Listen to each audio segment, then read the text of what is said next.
Vous êtes assis à votre bureau, en train de regarder une invitation par email à un événement social auquel vous ne voulez pas assister. Votre doigt passe sur le bouton d'acceptation. Vous ressentez ce nœud familier dans votre estomac, celui qui se forme lorsque vous êtes sur le point de dire oui à quelque chose qui ne correspond pas à qui vous êtes ou à ce que vous voulez vraiment. Cela vous semble familier? Nous sommes tous passés par là, dans un monde qui nous tire constamment dans des directions différentes. Apprendre à dire non n'est pas seulement une compétence, c'est un art essentiel pour vivre une vie fidèle à nous-mêmes et à nos valeurs. Mais pourquoi est-ce si difficile? Et plus important encore, comment pouvons-nous nous améliorer? Aujourd'hui, nous plongeons profondément dans l'approche stoïque qui consiste à dire non aux choses qui ne correspondent pas à nos valeurs. Maintenant, ne vous inquiétez pas si vous n'êtes pas familier avec le stoïcisme. À la fin de cette vidéo, vous disposerez d'une boîte à outils pratique pour prendre des décisions qui reflètent vraiment qui vous êtes et ce que vous représentez. Commençons par une question simple, qu'est-ce qu'une valeur? Considérez-les comme votre étoile polaire personnelle, les principes qui guident vos décisions et façonnent votre caractère. Ce ne sont pas seulement des concepts abstraits, mais l'épine dorsale de qui vous êtes. Peut-être que pour vous, c'est l'honnêteté, la créativité ou la famille. Quelles qu'elles soient, vos valeurs sont les vôtres. Mais voilà, il est facile de perdre de vue ces valeurs dans notre monde hyperconnecté. Nous sommes bombardés d'attentes, de pression sociale et d'opportunités infinies. C'est comme si vous étiez dans un marché bondé où tout le monde crie pour attirer votre attention. Dans ce chaos, dire oui semble souvent plus facile que de dire non. C'est là qu'intervient le stoïcisme. Maintenant, ne laissez pas le non vous intimider. Le stoïcisme ne consiste pas à être sans émotion ou à endurer des difficultés sans se plaindre. C'est une philosophie pratique qui nous apprend à bien vivre en nous concentrant sur ce que nous pouvons contrôler et en abandonnant ce que nous ne pouvons pas. Les anciens stoïciens comme Marc Aurèle et Épictète comprenaient quelque chose de profond. La vraie liberté vient de l'alignement de nos actions sur nos valeurs. Ils croyaient qu'en disant non à des choses qui ne servent pas notre objectif, nous disons oui à une vie d'intégrité et de paix intérieure. Pensez Y, combien de fois avez-vous accepté quelque chose et l'avez-vous immédiatement regretté? Peut-être était-ce un projet au travail qui allait à l'encontre de votre éthique ou un engagement social qui drainait votre énergie. Chaque fois que nous disons oui à quelque chose qui ne correspond pas à nos valeurs, nous minons notre sens de soi. Mais voici la bonne nouvelle, chaque non est une opportunité, une occasion de réaffirmer qui vous êtes et ce que vous représentez. C'est l'occasion de pratiquer ce que les stoïciens appelaient la dichotomie du contrôle, en se concentrant sur ce que nous pouvons influencer et en acceptant ce que nous ne pouvons pas. Décomposons cela avec un exemple réel. Imaginez que vous êtes Sarah, une graphiste. On vous offre un emploi bien rémunéré pour créer du matériel de marketing pour une entreprise dont vous trouvez les pratiques contraires à l'éthique. L'argent résoudrait de nombreux soucis financiers et vos amis et votre famille vous exhortent à le prendre. C'est juste un travail, disent-ils. Vous ne pouvez pas vous permettre d'être pointilleux dans cette économie. C'est là que le caoutchouc rencontre la route. D'un côté, il y a les pressions extérieures et l'attrait de la sécurité financière. De l'autre, vous avez vos valeurs, votre intégrité et votre croyance en des pratiques commerciales éthiques. Que fais-tu? Une approche stoïcienne encouragerait Sarah à se tourner vers l'intérieur. Qu'est-ce qui compte le plus, le gain à court terme ou la tranquillité d'esprit à long terme? Sarah ne se contente pas de refuser de l'argent en refusant ce travail. Elle dit oui à ses principes. Elle choisit de contrôler la seule chose qu'elle peut vraiment, ses propres choix et actions. Vous pourriez penser que c'est bien beau, mais dire non n'est pas facile. Et vous avez raison. Rester ferme dans ses valeurs demande du courage, surtout face à la pression ou à des opportunités tentantes. Mais rappelez-vous, le courage n'est pas l'absence de peur. C'est l'action face à la peur. Les stoïciens l'avaient compris. Ils savaient que vivre selon ces valeurs signifie souvent nager à contre-courant. Mais ils savaient aussi que cette lutte est ce qui donne un sens à la vie. Comme l'a dit Marc Aurèle, vous avez le pouvoir sur votre esprit, pas sur les événements extérieurs. Réalisez-le et vous trouverez de la force. Alors, comment cultiver cette force? Comment apprenons-nous à dire non sans culpabiliser ou avoir peur? Cela commence par la clarté. Clarifiez ce qui compte vraiment pour vous. Prenez un moment pour réfléchir. Quels sont vos non négociables? Quels principes défendriez-vous, même si cela vous coûte quelque chose? Une fois que vous avez cette clarté, l'étape suivante est la pratique. Comme toute compétence, dire non devient plus facile avec le temps. Commencez petit. La prochaine fois que vous serez invité à un événement auquel vous ne voulez pas assister, refusez poliment. Lorsqu'on vous demande d'entreprendre une tâche qui ne correspond pas à vos priorités, expliquez respectueusement pourquoi vous ne pouvez pas. N'oubliez pas que dire non n'est pas nécessairement synonyme de conflit. Cela peut être fait avec grâce et respect. Un simple merci d'avoir pensé à moi mais que je dois décliner suffit souvent. Vous ne devez à personne une longue explication pour avoir honoré vos valeurs. Au fur et à mesure que vous vous entraînez, vous remarquerez que quelque chose d'intéressant se produit. Chaque fois que vous dites non à quelque chose qui ne correspond pas à vos valeurs, vous créez de l'espace pour des choses qui le font. C'est comme désencombrer votre vie, enlever ce qui ne vous sert pas pour faire de la place à ce qui vous sert. C'est là qu'intervient le concept d'essentialisme, une philosophie moderne qui fait écho à de nombreux principes stoïciens. L'essentialisme nous apprend à faire la distinction entre ce qui est vraiment important et ce qui n'est que du bruit. En disant non à ce qui n'est pas essentiel, nous libérons notre temps, notre énergie et nos ressources pour ce qui compte vraiment. Pensez de cette façon, chaque oui est un compromis. Quand vous dites oui à une chose, vous dites inévitablement non à une autre. La question est de savoir si vous faites ce compromis consciemment. Dites-vous oui à ce qui correspond à vos valeurs? Ou laissez-vous les autres dicter vos choix? Maintenant, je peux presque entendre certains d'entre vous penser, mais qu'en est-il du compromis? La vie n'est-elle pas une question de donner et de recevoir? Absolument. Les stoïciens ne préconisaient pas une approche rigide et inflexible de la vie. Ils comprenaient l'importance des liens sociaux et du devoir civique. La clé est de faire la distinction entre les compromis nécessaires et les concessions inutiles. Imaginez que vous êtes Alex, un parent qui jongle entre une carrière exigeante et une vie de famille. Votre patron vous demande de prendre en charge un projet nécessitant de travailler tard le mois suivant, en manquant les matchs de football de votre enfant. À première vue, cela peut sembler être un conflit apparent entre le travail et les valeurs familiales, mais creusons plus profondément. Revenons au dilemme d'Alex. L'approche stoïcienne ici ne consiste pas à faire un choix noir ou blanc entre le travail et la famille. Il s'agit de trouver une solution qui honore à la fois les valeurs, la responsabilité professionnelle et l'engagement familial. Alex peut négocier un horaire flexible, proposer de travailler à domicile certains jours ou trouver des moyens d'impliquer la famille dans le processus de prise de décision. C'est là qu'entre en jeu le principe stoïcien de l'indifférence préférée. Les stoïciens croyaient que même si nous devions préférer certains résultats, nous ne devions pas y être trop attachés. Dans le cas d'Alex, l'issue préférée pourrait être de concilier parfaitement le travail et la famille. Mais si ce n'est pas possible, l'accent est mis sur la façon de réagir vertueusement à la situation. Alex pourrait prendre en charge le projet, mais trouver des moyens créatifs de rester en contact avec la famille pendant cette période chargée. Ou peut-être qu'Alex refuse le projet mais propose une alternative qui répond aux besoins de l'entreprise sans sacrifier le temps passé en famille. La clé est de décider qu'Alex peut se tenir derrière avec intégrité, quel que soit le résultat. Cela nous amène à un point important. Dire non, ce n'est pas éviter les difficultés ou chercher une vie facile. Parfois, dire non est le choix le plus difficile. Cela peut signifier refuser une promotion pour rester fidèle à vos valeurs ou mettre fin à une relation qui ne correspond pas à vos objectifs de vie. Les stoïciens diraient que ces non difficiles sont souvent les plus importants. Pensez à un moment où vous avez dit non à quelque chose qui était tentant, mais qui ne correspondait pas à vos valeurs. Qu'avez-vous ressenti à ce moment-là? Probablement un peu inconfortable, non? Mais qu'avez-vous ressenti après? Souvent, il y a un sentiment de soulagement, de légèreté. C'est le sentiment d'être en alignement avec votre vrai moi. Abordons maintenant l'éléphant dans la pièce. Peur. Peur de manquer quelque chose. Peur de décevoir les autres. Peur des conséquences. Ces peurs nous poussent souvent à dire oui alors que nous devrions dire non. Les stoïciens avaient beaucoup à dire sur la peur. Sénèque, l'un des grands philosophes stoïciens, a écrit « Nous souffrons plus souvent dans l'imagination que dans la réalité ».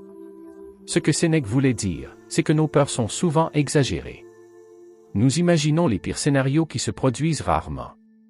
La prochaine fois que vous aurez peur de dire non, demandez-vous quel est le pire qui puisse arriver et quelle est la probabilité que cela puisse vraiment arriver. Souvent, vous constaterez que les conséquences de parler sont beaucoup moins graves que vous ne l'imaginiez. Prenons un exemple pratique. Imaginez que vous êtes Jamie, un étudiant. Vos amis vous mettent la pression pour que vous sortiez boire la veille d'un examen important. Vous voulez étudier, mais vous avez peur d'être laissé de côté ou étiqueté comme ennuyeux. La peur du rejet social vous pousse vers un oui. Une approche stoïcienne encouragerait Jamie à examiner cette peur. Une nuit de socialisation vaut-elle la peine de compromettre les objectifs académiques? Vos vrais amis vous rejetteront-ils parce que vous donnez la priorité à vos études? En affrontant ces peurs de front, Jamie peut prendre une décision basée sur des valeurs plutôt que sur des émotions fugaces. Cela ne signifie pas que la décision sera facile. Dire non à la pression des pairs est un défi à tout âge. Mais rappelez-vous, chaque fois que vous dites non à quelque chose qui ne correspond pas à vos valeurs, vous dites oui à votre moi authentique. Vous vous bâtissez un dossier d'intégrité qui vous servira tout au long de votre vie. Parlons maintenant d'un piège courant, le sentiment de culpabilité. Que ce soit de la part de la famille, d'amis ou de collègues, nous avons subi la pression subtile ou pas si subtile de dire oui par culpabilité. Mais nous passons toujours des vacances ensemble, pourrait dire un parent. Ou tout le monde dans l'équipe est prêt à travailler le week-end, pourrait laisser entendre un patron. La réponse stoïcienne au voyage de culpabilité est simple mais puissante. Vous êtes responsable de vos actions et de vos choix, et non des émotions ou des attentes des autres. Cela ne signifie pas être insensible ou inconsidéré. Cela signifie reconnaître que même si vous pouvez contrôler votre comportement, vous ne pouvez pas contrôler la façon dont les autres y réagissent. Revisitons notre exemple précédent avec Sarah, la graphiste qui a refusé le travail contraire à l'éthique. Elle pourrait être culpabilisée par des membres de sa famille inquiets pour sa stabilité financière. Une approche stoïcienne consisterait à reconnaître leurs préoccupations, à expliquer clairement son raisonnement, puis à lâcher prise sur le résultat.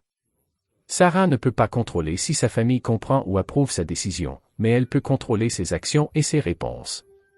Cela nous amène à un autre aspect crucial du fait de dire non, la communication. L'art du non ne concerne pas seulement le refus lui-même, mais aussi la façon dont vous le transmettez. Une communication claire et respectueuse peut souvent atténuer le coût d'un non et même renforcer les relations à long terme. Voici quelques conseils pratiques pour communiquer votre numéro 1. Soyez clair et direct.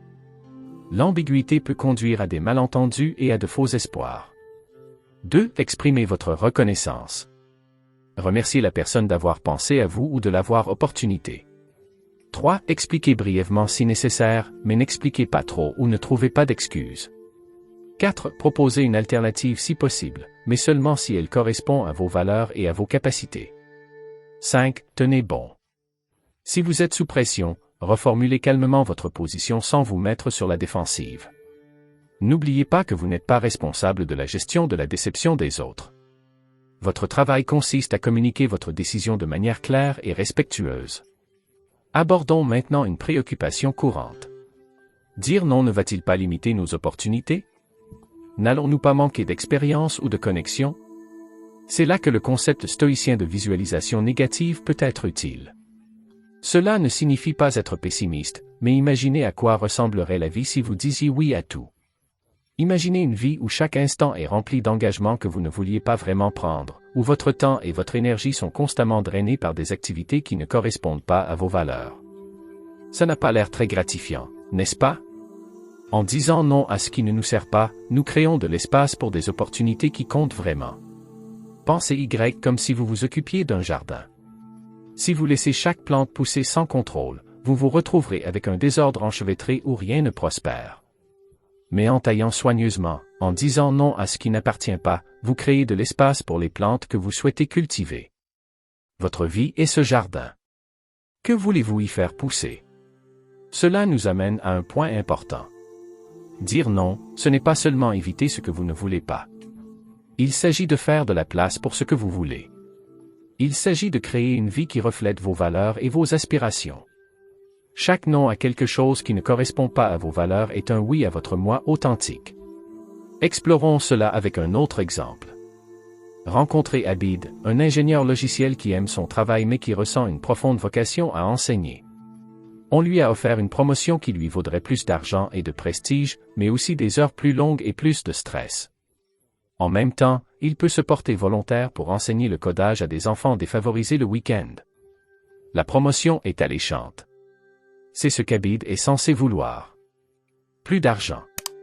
Un titre plus grand. Mais au fond, cela ne correspond pas à ses valeurs d'équilibre travail-vie personnelle et de redonner à la communauté. L'approche stoïcienne encouragerait Abid à regarder au-delà des avantages superficiels et à considérer ce qui le comble vraiment.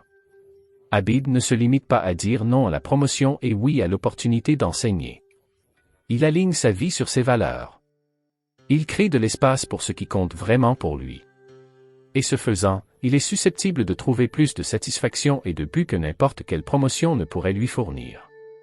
Cela ne signifie pas que la décision est facile. Abid pourrait être interrogé par des collègues ou des membres de sa famille qui ne comprennent pas pourquoi il refuse une excellente opportunité. C'est là qu'un autre principe stoïcien entre en jeu.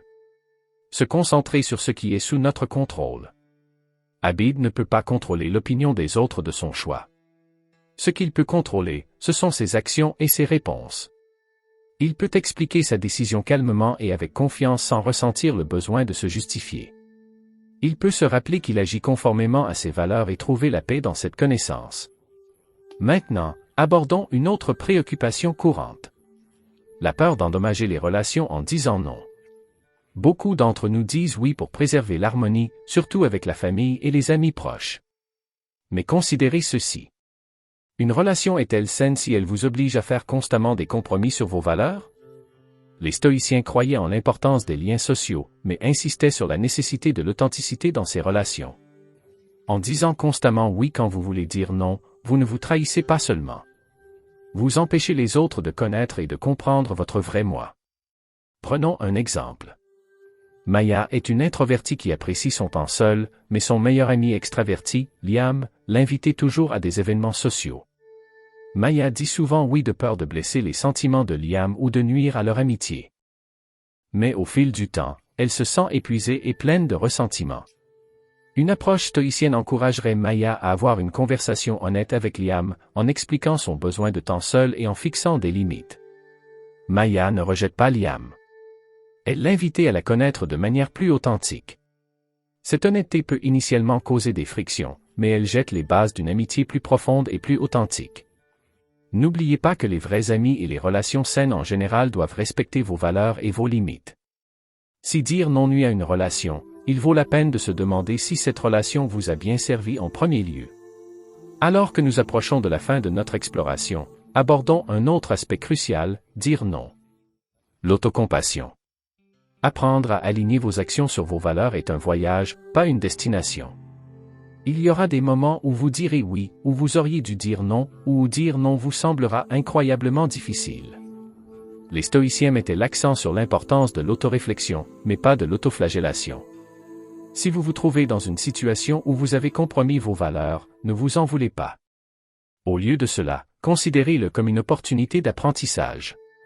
Qu'est-ce que cette expérience peut vous apprendre sur vos valeurs et vos limites? Comment pouvez-vous aborder différemment des situations similaires à l'avenir? Plongeons plus profondément dans l'autocompassion et apprenons de nos expériences. Imaginez que vous êtes Chris, un jeune diplômé qui commence son premier emploi. Vous êtes désireux d'impressionner et avez peur d'être perçu comme problématique, alors vous dites oui à chaque demande, même si cela signifie travailler tard dans la nuit ou accepter des tâches avec lesquelles vous n'êtes pas à l'aise. Après quelques mois, vous êtes épuisé, stressé et vous vous sentez déconnecté de vos valeurs. C'est un moment crucial. La voie la plus facile serait de se blâmer de ne pas avoir fixé de limites plus tôt, mais l'approche stoïcienne et la voie de l'autocompassion sont différentes. Au lieu d'une autocritique sévère, demandez-vous, qu'est-ce que je peux apprendre de cela? Peut-être avez-vous gagné en clarté sur vos limites et l'importance de l'équilibre entre vie professionnelle et vie privée. Peut-être avez-vous réalisé que votre peur d'être perçu comme difficile était exagérée. Ces informations sont précieuses. Ce ne sont pas des échecs, mais des tremplins sur votre chemin vers une vie plus authentique. N'oubliez pas que l'objectif n'est pas la perfection. Les stoïciens comprenaient que la vie est un processus constant de croissance et de raffinement. Marc Aurèle, l'empereur philosophe, a écrit dans son journal personnel « Tu pourrais quitter la vie tout de suite ». Laissez cela déterminer ce que vous faites, dites et pensez. Ce n'est pas censé être morbide, mais nous rappeler de vivre intentionnellement, en alignement avec nos valeurs chaque jour. Comment mettre tout cela en pratique? Comment cultivons-nous la force de dire non de manière cohérente et confiante?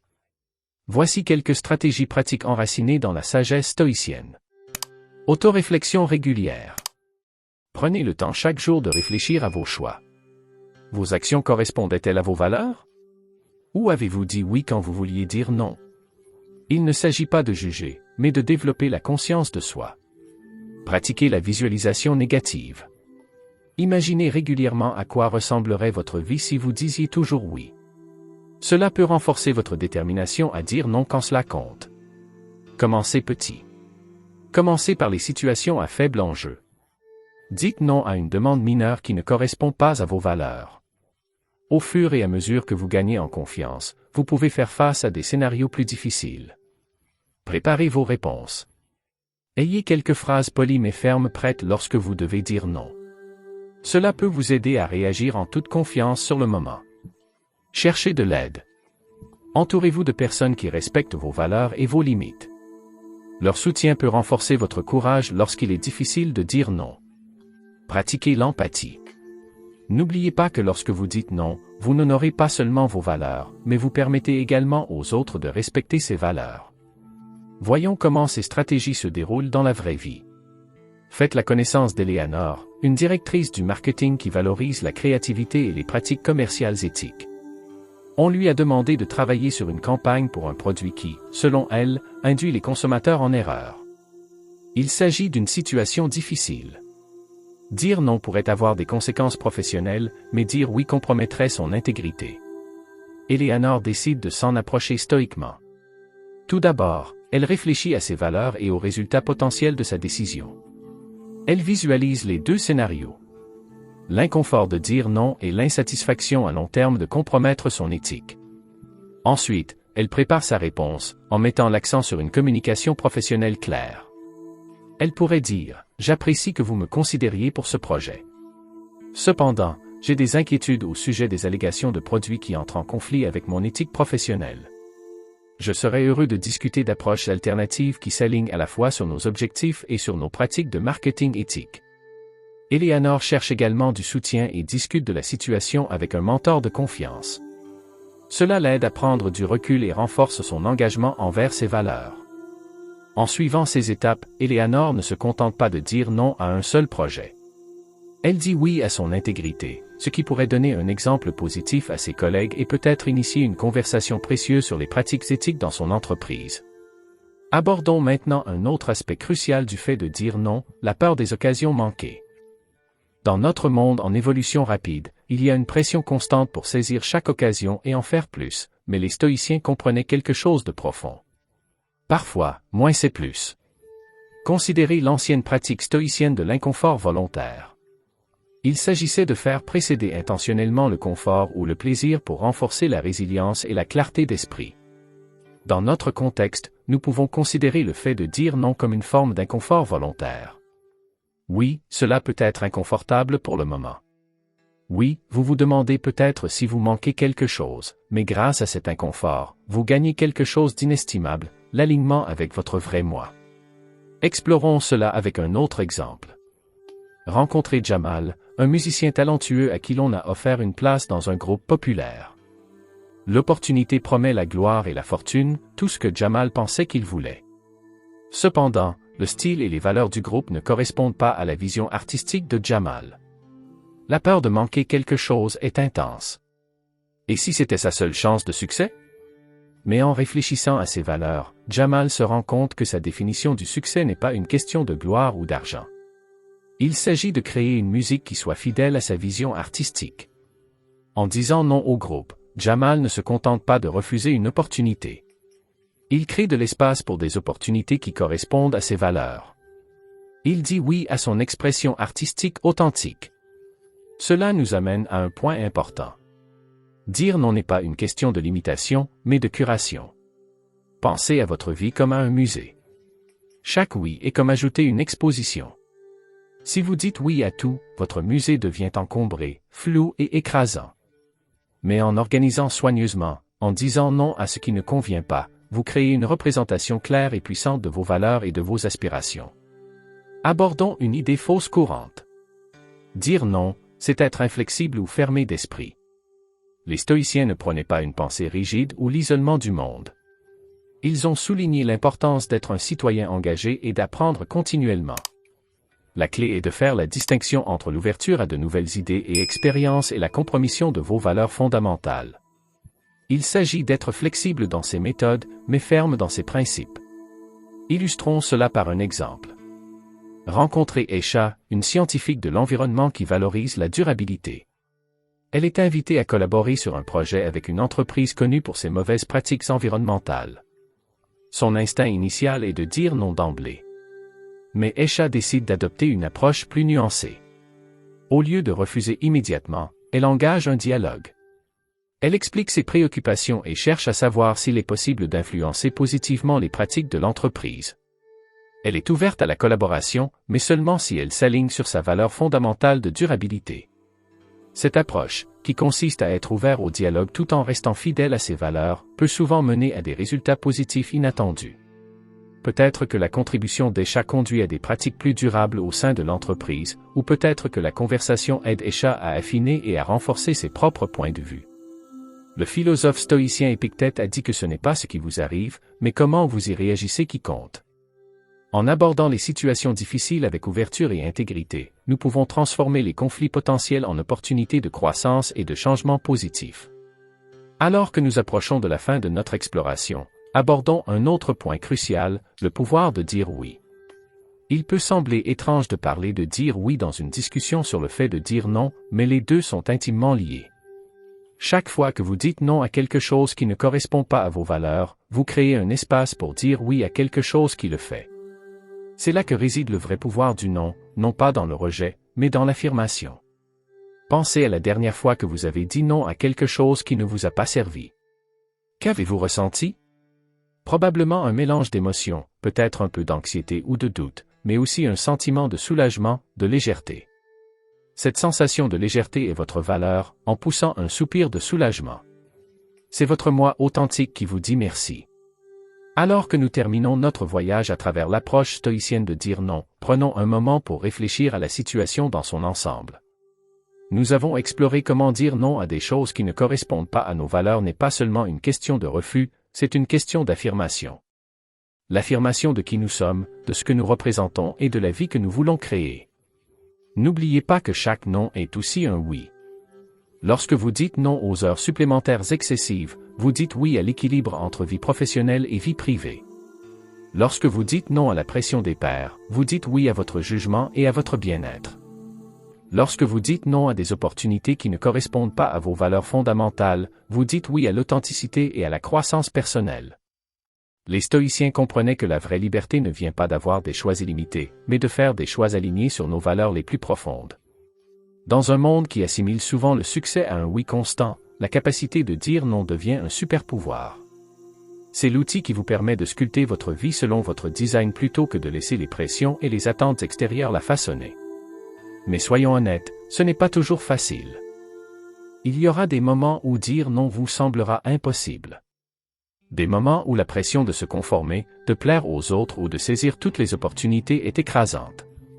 Dans ces moments-là, rappelez-vous les paroles d'Épictète, c'est un homme sage qui ne s'afflige pas pour les choses qu'il n'a pas, mais qui se réjouit de celles qu'il a. Ce simple changement de perspective, qui consiste à se concentrer sur ce que vous pourriez manquer à apprécier ce que vous gagnez, peut faire toute la différence. Lorsque vous êtes tenté de dire oui à quelque chose qui ne correspond pas à vos valeurs, faites une pause, respirez, demandez-vous à quoi je dis oui en disant non à cela. Pour conclure, je veux vous laisser avec un défi. Au cours de la semaine prochaine, pratiquez le non en pleine conscience. Chaque jour, essayez d'identifier une chose, grande ou petite, qui ne correspond pas à vos valeurs. Il peut s'agir d'une invitation sociale que vous ne voulez pas vraiment accepter, d'une tâche au travail qui n'est pas de votre responsabilité, ou même d'un schéma de pensée négatif auquel vous vous êtes accroché. Pour chacun d'entre eux, entraînez-vous à dire non. Il n'est pas nécessaire que ce soit à voix haute, même un non mental peut être puissant. Ce faisant, faites attention à ce que vous ressentez. Remarquez l'inconfort initial et le sentiment d'alignement qui s'ensuit. N'oubliez pas qu'il ne s'agit pas de devenir une personne, mais de devenir une personne qui dit oui, intentionnellement, authentiquement et en alignement avec son vrai moi. Il s'agit de créer une vie qui reflète vos valeurs, et non les attentes de quelqu'un d'autre. Selon les mots de Marc Aurèle, il faut très peu de choses pour avoir une vie heureuse. Tout est en vous, dans votre façon de penser. En apprenant à dire non à ce qui ne nous sert pas, nous faisons de la place pour ce qui compte vraiment.